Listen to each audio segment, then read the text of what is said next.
Police finally caught the billion-dollar scheme's mastermind. The investigation was like unboxing a surprise. Why Terry did it remains a mystery. Major news outlets went wild over the shocking news. He cheered like a kid until he noticed men in black approaching. They weren't there for flowers. Nearby cops ignored them as black-clad men invited Eck to the company. He felt nervous, wondering if his evidence tampering was exposed. But he worried for nothing. The temporary CEO was chatting with the legal team. When Eck arrived, the lawyers scrambled back to their seats.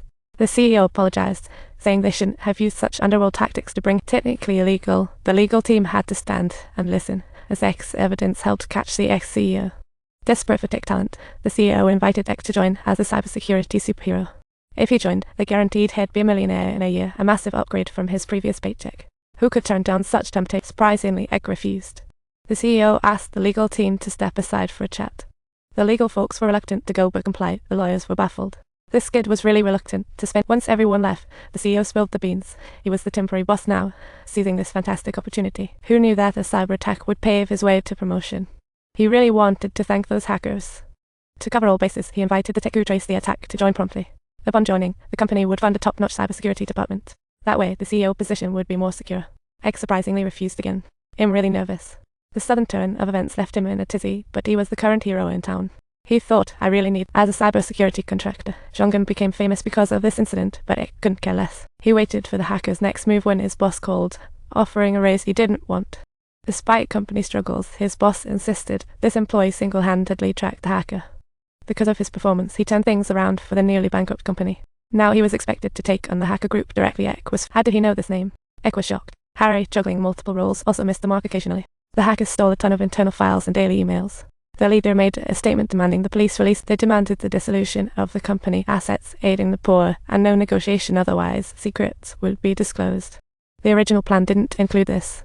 The mysterious person never mentioned that part. Eck had to keep a low profile and steer clear of these people. But when he opened the door, he found a stranger bathing. It was Darlin, who knew his address and had a key. Darlin was here to bring him in on the next plan, as they stood in front of the abandoned arcade again. As the door swung open, everyone clapped for Eck, as his previous malware helped them uncover secrets from the company. The next plan was to blow up the gas field. Eck was momentarily stunned. What a headache it was next door. This leak contained a ton of illegal evidence against many executives and some jaw-dropping secrets. Everyone was in no position to panic. The demand to free Terry was a strategic move, solidifying evidence of his connection with the hacker group. This little trick was actually Trenton's scheme, despite his harmless appearance. Never underestimate his cunning. Hack the gas station, increase pressure, cause an explosion, and mountain of data and company info will be gone. But workers and nearby residents will be in big trouble, facing danger. This world's a dumpster fire. If they were just arguing online, how would anything change? Sometimes sacrifices need to be made for reform. With the gas lines gone, the backup data would vanish, and the Eastern honor backup would be wiped out by a Dark Legion. These hired hackers were like hired guns but had a special disdain for American capitalism.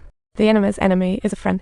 The Dark Legion could definitely use the gas station explosion to pull off this plan. Eck didn't want to become a killer, so he left the arcade, leaving Darlin quite puzzled. I just don't want to kill anyone. But the plan had started, and he was part of it when he chose to alter documents. Eck regretted his involvement, but now it was too late. No explanation would save him. Since that last conversation, Eck had been living under the radar, trying to imitate a normal life, looking to find a girl. He started liking others' posts, even terrible vanilla lattes, and everything seemed back on track. He boldly strolled into his old office, excitedly expressing his wish to join the dinner party. Eck is being social. Everyone was shocked. He wanted to bring his girlfriend, who knew he even had one. And even though Ancharo was close with Eck, the atmosphere was fine, but her parents sure felt awkward. Eck and Ancharo had been good friends since childhood, almost like besties, so they knew each other well. They knew each other through mutual family tragedies, a past that still weighed heavily on them. Ancharo's father died from factory toxic waste, and Eck was overwhelmed with emotions. This is truly tragic, he thought to himself, realizing his own life trajectory was shifting beneath the surface. Hey, don't forget to subscribe. He reminded himself, gearing up to begin a new chapter.